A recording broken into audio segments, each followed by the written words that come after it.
Anong nangyari dito? Mga Ator.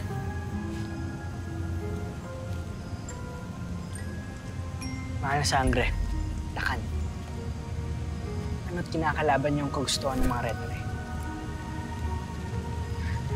Daddy! Nais ni Sangre Danaya na muling ibalik ang hininga ng kanyang hadiah. Bakit dito mo siya dinala? Meron tayong lunas at nakakapagpabuhay ng patay. Di sana nabuhay natin ang ating mga mahal sa buhay na pinaslang ni Hagon. Kung gano'n, wala pala akong mapapala dito. Hindi ito maaari. Si Lyra ang sinasabi ni Cassiopeia na magliligtas sa Encantadia. Bakit kailangan niya mamatay?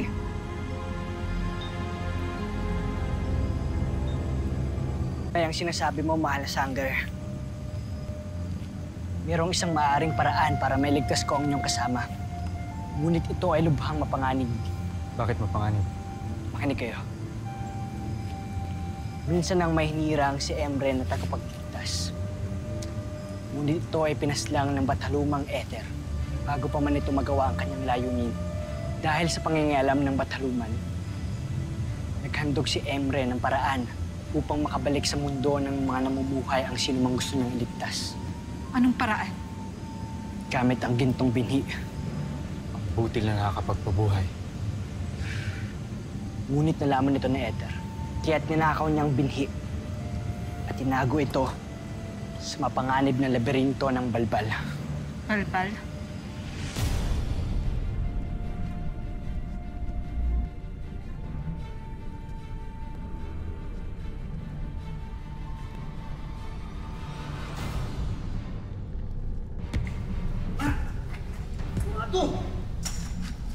Isang engkantado na ubod ng ganid na nilikha rin ni Ether upang magbantay sa gintong budil.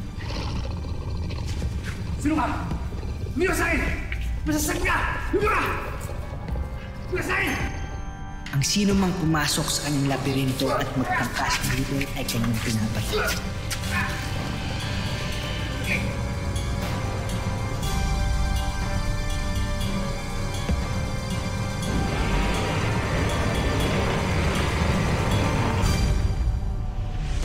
Wala nang makakalabas ng buhay sa laberinto ng balbal. Kaya ba hindi mo sinabi sa akin ang lunas na to pagkaspas? Nung sa gayon, nailigtas ko man lang ang aking ina. Kapatid, ang aking asawa at hindi sila tuluyang nakuha ng mga Retre. Sabihin ko man huli na pagkat kinuha na sila ng mga paru-paro. Isa pa, bakit kita ipapahamak? Lalo na't alam kong walang makakaligtas sa balbal. Hindi. Paroroon ako. Para kay Lyra, handa akong gawin ng kahit na ano. Sasamahan kita. Hindi nyo batid ang sinusuong nyo. Kung hindi ko man naligtas ang aking asawa, ina, kapatid at ang ating mga kasamahang mulawin, hindi na ako makakapayag pang may mawala pang isang nilalang sa Encantadia nang dahil kay Hagon. Hindi mo na ako kailangan sa mga. Kahit sa ayaw at sa gusto nyo, sasama ako.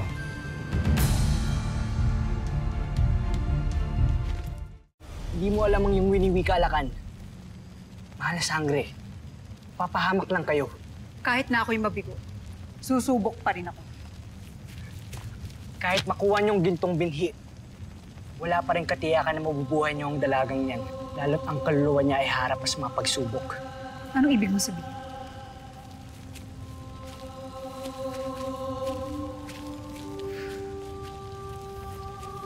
Sa mga sandaling ito, naglalakbay ang kanyang kaluluwa.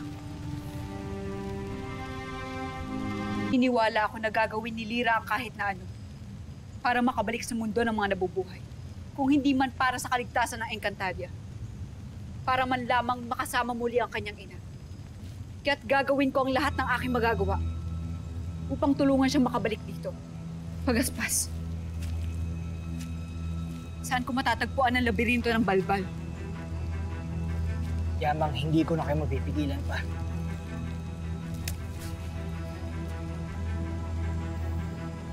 Itong balahibong ito, ito ang magtuturo ng paroroonan niyo.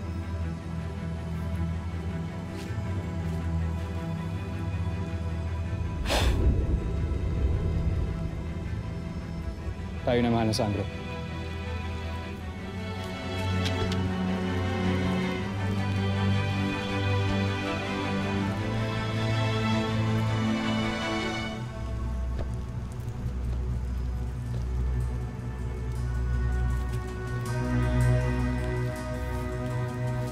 iwanan ko muna sa'yo si Lira, Ginoong Mulawin.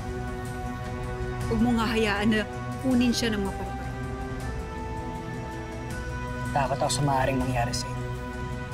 Kaya't dasal ko na patubayan kayo ni Emre. Mabisala, Eshma. Lakad. Hindi ka na.